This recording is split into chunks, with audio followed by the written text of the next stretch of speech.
కీర్తన గ్రంథం 148 అందరూ కలిసి చదువుతున్నాం. యెహోవాను స్తుతించుడి, ఆకాశవాసులారా యెహోవాను స్తుతించుడి, ఉన్నత స్థలము నివాసులారా ఆయనను స్తుతించుడి, ఆయన దూతలారా మీరందరూ ఆయనను స్తుతించుడి, ఆయన సైన్యములారా మీరందరూ ఆయనను స్తుతించుడి, సూర్యచంద్రులారా ఆయనను స్తుతించుడి, కాంతి గల నక్షత్రములారా మీరందరూ ఆయనను స్తుతించుడి, పరమాకాశములారా ఆకాశం పైన ఉన్న జలములారా ఆయనను స్తుతించుడి.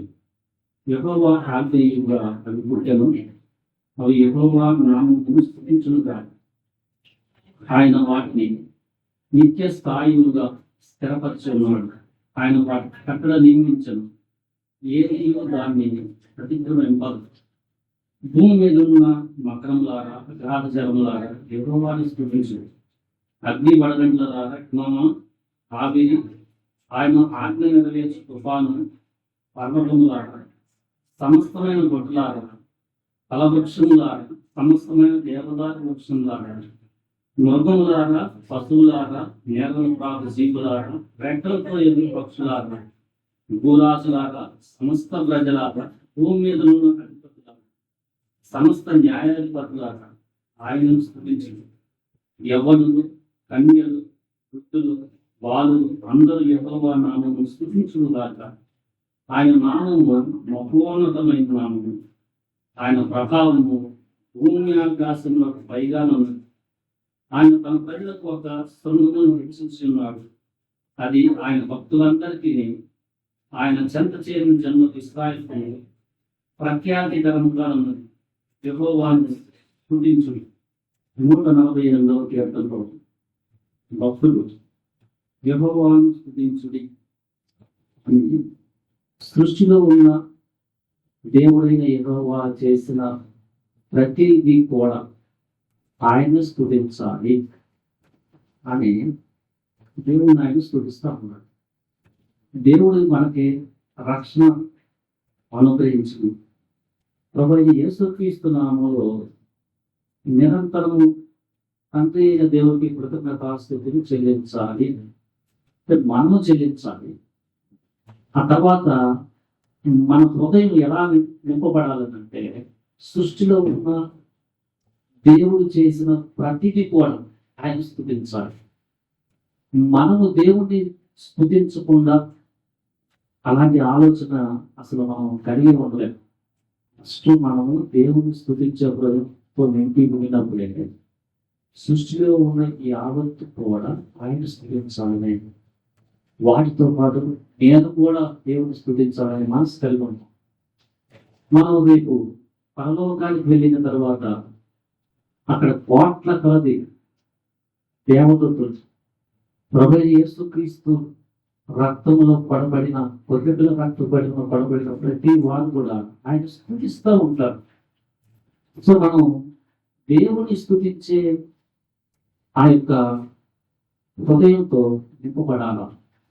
ఆయన ఏ ఆశ కలిగి ఉన్నారంటే ఆకాశ వాసులారా యెహోవాను స్తుతించుడి, ఉన్నత స్థలముల నివాసులారా ఆయనను స్తుతించుడి, ఆయన దూతలారా ఏంజల్స్ మీరందరూ ఆయనను స్తుతించుడి, ఆయన సైన్యములారా మీరందరూ ఆయనను స్తుతించుడి. ఆయనకున్న ఒక పేరు సైన్యములకు అధిపతి యెహోవా. ఆకాశంలో ఆయనకి సైన్యం ఉంది. నెహమ్యా గ్రంథము 9:6 కొంత వివరణ మనకు దొరుకుతా ఉంది. అక్కడ చదవండి. నెహమ్యా గ్రంథము 9:6. నీవే ద్వితీయుడవైన యెహోవా, నీవే ఆకాశమును మహాకాశములను వాటి సైన్యమును, భూమిని దానిలో ఉండని అంతటిని, సముద్రములను వాటిలో ఉండని అంతటిని సృష్టించి వాటిని అన్నిటినీ కాపాడువాడు. ఆకాశ సైన్యం అంతయు నీకే నమస్కారం చేయించుకున్నాడు. చూడండి, నా ప్రార్థన చూడండి. నీవే అద్వితీయుడవైన యెహోవా, నీవే ఆకాశమును మహాకాశములను వాటి సైన్యము. మనకి కనపడేది మొదటి ఆకాశము, దేవుడు ఉండేది 3వ ఆకాశం. రేపు మనం వెళ్ళేది కూడా ఆ 3వ ఆకాశాన్ని. ఆకాశమును మహాకాశములను వాటి సైన్యమును, ఆకాశ సైన్యమంతము నీకే నమస్కారం చేయించున్నది. పరలోకంలో ఉన్న వారు యువకులు, అక్కడ పరిశుద్ధులు కూడా ఆయన నమస్కారం చేస్తున్నారు. ఈ భావం మనకి మన హృదయానికి తాగాలంటే మనకి దేవుని పట్ల ఎంత గౌరవం ఉండాలి. ఈ ప్రార్థన మన హార్ట్ లో నుంచి రావాలంటే ఆయన నామము మహాప్రభావం కలదని చెప్తున్నాను సార్. మీరు మనం 145 కీర్తనలో నీ నామం మహోన్నతమైన రక్షించబడిన నామము ఆ హృదయాన్ని కలిగి ఉండాలి. ఆయన ప్రతి ఒక్కరు కూడా స్తుతించాలి అనే హృదయం చాలా మంచిది. ఆ హృదయము మనము దేవునితో నిత్యము కూడా ముందుకొచ్చేట్టుగా విడిపోకుండా ఉండేట్టుగా చేస్తుంది. సూర్యచంద్రులారా 148:3 చదవండి. సూర్యచంద్రులారా ఆయన స్తుతించండి. మనం రక్షణ లేక మనకు ఉన్న కల్చర్ ఏంటంటే మనకి సూర్యచంద్రుల్ని మనం స్తుతిస్తాం. మనం ప్రజ్ఞానంతో ఉన్నాం. సముద్రం దగ్గరికి వెళ్ళి సూర్యుడికి నమస్కారం చేస్తూ ఉంటాం. అది మనం ఆరాధిస్తున్న దేవుడికి చాలా బాగుంటుంది. సూర్యుడు చంద్రుడు ఆయన చేయగలడు. మనం కోరుకోవాల్సింది ఏంటంటే సూర్యుడు చంద్రుడు కూడా ఆయన స్తుతించండి. సూర్యచంద్రులారా ఆయన స్తుతించండి. కాంతి గల నక్షత్రములారా మీరందరూ స్తుతించండి. ఆకాశంలో దేవుని చేత సృష్టించబడిన సమస్త సృష్టిము కూడా దేవునికే నమస్కారం చేయాలా. ఆ హృదయం కలిగి ఉన్నాను. ఈ యొక్క స్థితిలో దేవుడు సృష్టికర్త అనే భావం క్లియర్గా కనిపిస్తుంది, చాలా క్లియర్గా కనిపిస్తుంది. పరమాకాశములారా ఆకాశము పైన ఉన్న జనములారా ఆయనను స్తుతించు. మనం జనరల్గా మనం ఎంతవరకు ఆలోచించగలమంటే మనుషులే ఆయన స్తుతించాలి, అదే మన భావం. ఆలోచన లేకపోతే ఈ భక్తుని యొక్క భావం ఏంటంటే ఆకాశం పరమాకాశములారా ఆకాశం పైన జలములారా మీరు కూడా ఆయన స్తుతించండి.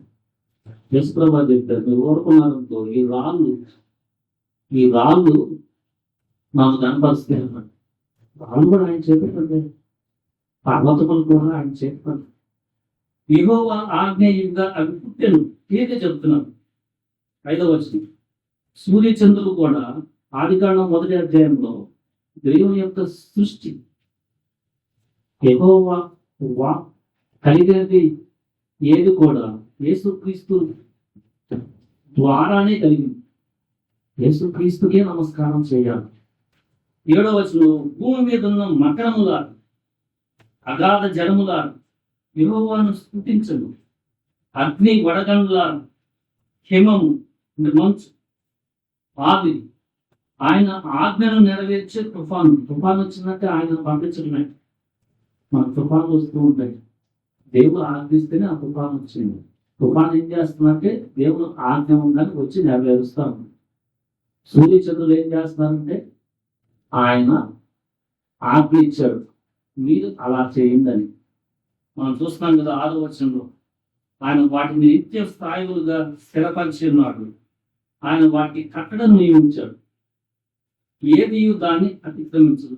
దాన్ని అతిక్రమించకుండా సూర్యుడు చంద్రుడు నక్షత్రాలు ఇవన్నీ కూడా పనిచేస్తున్నాయి. అలాంటి తుఫాను కూడా అగ్ని కూడా ప్రతిదీ కూడా ఆయన ఆజ్ఞను బట్టి పనిచేస్తున్నాయి. అనుకోని భక్తుడు కోరుకుంటున్నాడు, మీరందరూ యెహోవాను స్తుతించుడి. పర్వతములారా 9. సమస్తమైన గుట్టలంటే హిల్స్, కొండలు, ఫల వృక్షములారా అంటే పండిచ్చే చెట్లు, సమస్తమైన దేవదారు వృక్షములారా ఇవి ఆ దేశంలో ఉండే లెబనాన్ దేశంలో ఉండే చెట్లు. మనకి ఇక్కడ వేప చెట్టు. భక్తుడు కోరుకుంటుంది, మృగములారా పశువులారా నేలను ప్రాంతారా రెక్కలతో ఎదురు పక్షులారా వీటన్నిటిని కూడా భక్తుడు కోరుకుంటున్నాడు, యెహోవాను స్తుతించుడు. మన చెట్ల దగ్గరికి వస్తే మనకు ఆలోచన రాదు. చెట్లు ఎక్కడ స్థుతిస్తాయి? మన లాజ్ జనరల్గా అయితే నాకు ఈ భావం కలదు. చెప్పు దేవుడు స్థుతిస్తే మన సొంత రాజ్యం. నేను పర్వతము, జలము, అగాధ జలము, అగ్ని, ఆవిరి, తుఫాను, ఇవన్నీ దేవుడు స్థుతిస్తాయి. ఎట్లా వాటి ప్రాణం లేదు కదా. ఇంకొక ఆలోచించాలి. యెహోవా నాతో పాటు స్థుతించండి. ఆయన మహోన్నతుడైన దేవుడు, ఆయన ఆత్మీయుగా అవి కలిగే.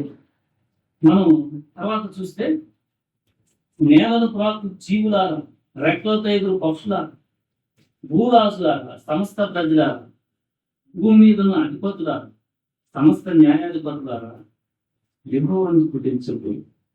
భూరాజుల్ని, అధిపతుల్ని, భూమి మీద ఉన్న సమస్త ప్రజలు కూడా ఆయన ఒక్కడే నిజమైన దేవుడు, ఆయన ఒక్కడే నీ సృష్టికర్త, ఆయన స్తుతించండి అని ఈ భక్తుడు స్తుతి యొక్క హృదయంతో నిండిపోయాడు. యవ్వనులు, కన్యలు 12వ వచనం, వృద్ధులు, బాలురు అందరూ యెహోవా నామం స్తుతించుదురుగాక. ఆయన నామము మహోన్నతమైన నామము, ఆయన ప్రభావము భూమి ఆకాశములకు పైగా ఉన్నది.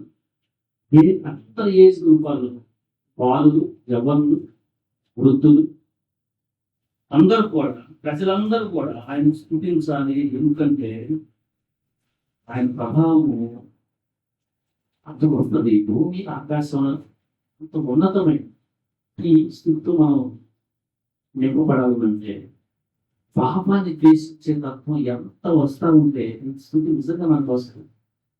మనం ఎలాంటి ప్రజల మధ్య ఉన్నాం? చెట్టుని మనం పూజిస్తాం. చెట్లు మీరు దేవుడిని స్థుతించండి అవసరం రాదు. మనం ఎలాంటి హార్ట్ మనకు కష్టం లేదు. అగ్నిని పూజిస్తాం. మనం పూజించేది అగ్ని. నక్షత్రాన్ని కూడా పూజించాం. సూర్యుని చుట్టూ తిరిగే గ్రహాన్ని కూడా మనం పూజించాం. ఇప్పుడు నేనేమో ఉంటానంటే వాటిస్తుంది. మీరందరూ నాతో పాటు యెహోవాను స్తుతించండి. ఆయన ఆజ్ఞగా అనుకుంటాడు.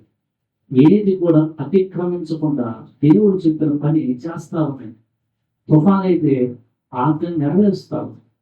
భూరాజులారా, అధిపతులారా, సమస్త న్యాయాధిపతులారా, మీకందరికీ ఒక న్యాయాధిపతి రాజున్నాడు. ఆయన స్తుతించండి. ఆయన యేసుక్రీస్తు. మీకు పదవి ఉందంటే ఇక్కడ ఆయన వల్లే వచ్చింది. ఆయన భూపతులకు అధిపతి, ప్రకంగా రాజులకు రాజు, యవనులారా, బాలుగా, పుత్రులా, మీకు జీవాన్ని ఇచ్చిన జీవాధిపతిని మీరు స్తుతించండి. ఆయన తన ప్రజలకు ఒక శృంగము హెచ్చించి ఉన్నాడు. అది ఆయన భక్తులందరికీ, ఆయన చెంత చేరిన జనులకు, ఇశ్రాయేలుకు ప్రఖ్యాతికరంగా ఉంది. ఈ రక్షణ శృంగము అనే మాట లూకాసు వార్తలో జకరియా స్తుతించినప్పుడు వారి గురించి, రక్షణ గురించి వాడబడి మనకి ఆయన ఒక రక్షణ శృంగాన్ని ఇజ్రాయిల్ ప్రజలందరికీ ఖ్యాతిగా ఉంది. రక్షణ ఇజ్రాయిల్ ప్రజలతో మొదలైంది. నిజంగా మనకు కూడా ఖ్యాతిగా ఉంది. యెహోవాను స్తుతించండి. మన రక్షకుడైన యేసుక్రీస్తును స్తుతించండి. మనకు ఆయన రక్షణ ఇచ్చాడు. చివరికి అన్నింటితో యెహోవాను స్తుతించండి అని క్లోజ్ చేస్తున్నాడు. దేవుడు మానవుని చేసింది ఎందుకంటే దేవుని స్వరూపంలో మానవుని చేసుకుంది. ఆయనకి మహిమ, ఘనత, ప్రభావాలు ఆరోపించాలని రక్షణ పొందిన మనము దేవుడు మనకు చేసిన ప్రతి దాన్ని బట్టి మనం యేసుక్రీస్తు ద్వారా తండ్రి అయిన దేవుడికి థాంక్స్ చెప్పాలి, స్తుతించాలి. మనకి చేసిన దాన్ని బట్టి మాత్రమే కాకుండా ఆయన పరిశుద్ధుడు, ఆయన నీతిమంతుడు, ఆయన సత్యవంతుడు, ఆయన న్యాయాధిపతి, ఆయన రాజులకు రాజు, ప్రభువులకు ప్రభువు, ఆయన గొప్ప కార్యములు చేయవాడు. సృష్టిలో ఆయన ప్రతిదాన్ని చేసి కాపాడుతూ ఆహారం ఇస్తున్నాడు. మనం స్తుతించాలి. ఈరోజు మనం నేర్చుకుంటుంది ఏంటంటే ఆయన ఆలోచన ఎలా ఉండాలంటే మనమే సృష్టిలో ఉన్న ప్రతిదీ కూడా దేవుడి సృష్టి అయిన ప్రతిదీ కూడా దేవుడి. మన కీర్తనలు 69:34 చదవండి. కీర్తన 69:34. భూమి ఆకాశములో ఆయనను స్తుతించును గాక, సంచరించు సమస్తమును ఆయనను స్తుతించును గాక. ఈ ఆలోచన మనం కలిగి ఉండాలి. ఈ ఆలోచన రావడానికి ఈ సృష్టిలో నేను ఒక చిన్న భాగాన్ని అంతే, ఏం లేదు. అసలు నీ సృష్టి చాలా గొప్పది. ఆకాశము, మహాకాశము, పరమాకాశం అంటే ఈ ఆకాశం పైన ఉన్నాయి, భూమి, సముద్రం, వీటన్నిటిలో నేను చాలా చిన్నాను, చాలా చాలా చిన్నాను. ఈ హార్ట్ ఉంటేనే, అంటే ఈ హృదయం ఉంటేనే ఇలాంటి ఆలోచన అసలు వస్తుంది. మన ఇటీవల 146వ కీర్తనలో మనుషులు నమ్ముకోవద్దు, రాజును నమ్ముకోవద్దు, వాళ్ళు గడ్డి వల్ల గర్తించుకుంటారు, మీరు యెహోవాను నమ్ముకోండి, ఎందుకంటే ఆయన ఆకాశము, భూమిని, సముద్రము, దాంట్లో ఉన్న సర్వాన్ని సృష్టించిన వాడు, ఆయన మాట తప్పని వాడు అని ఈ పక్కనే ఉంది 146వ వచనంలో మనం కనిపిస్తాం. సో మనం స్తుతిస్తూ దేవుని చేతిపైన ఆకాశం, భూమి, ఆకాశములు, వాటిలో జీవించే జీవులు, దూతలు, ఆయన ఆజ్ఞ చొప్పున ఆయన మాట వింటున్న సైన్యం, దూతల సైన్యం, దేవదూత. ఆయన మాట ఇవ్వగానే గాబ్రియల్ దూత వచ్చి మరేంటి చెప్పు, దానియేలుతో దూత మాట్లాడు, ఒక దూత వచ్చి ఇశ్రాయేలు ప్రజల తరఫున యుద్ధం చేయడం. వీళ్ళందరూ దేవుని యొక్క సైన్యాలు. మనం కోరుకోవాల్సింది ఆ సైన్యం కూడా యెహోవాను స్తుతించడం. భూమి మీద ఉన్న సమస్త జీవుల, అంటే మానవులు, సామాన్యులైన మానవులు, వాళ్ళు వృద్ధులైన, బాలులైన, కన్యకులైన, యవనులైన, న్యాయాధిపతులైన, రాజులైన యెహోవాను స్తుతించండి. భూమి మీద ఉన్న వృక్షాలు, దేవదారు వృక్షములు అంటున్నారు. ఇక్కడ మనకి చాలా వృక్షాలు ఉన్నాయి. భూమి మీద ఉన్న పర్వతాలు, తొట్టలు, అంటే పంటలు స్తుతించండి. ఆయన ఆజ్ఞను నెరవేరుస్తున్న తుఫాను కూడా యెహోవాను స్తుతించండి. అగ్ని, ఆవిరి, హిమం అంటే మంచు, ఇవన్నీ కూడా ఆయన కింద పనిచేస్తున్నాయి.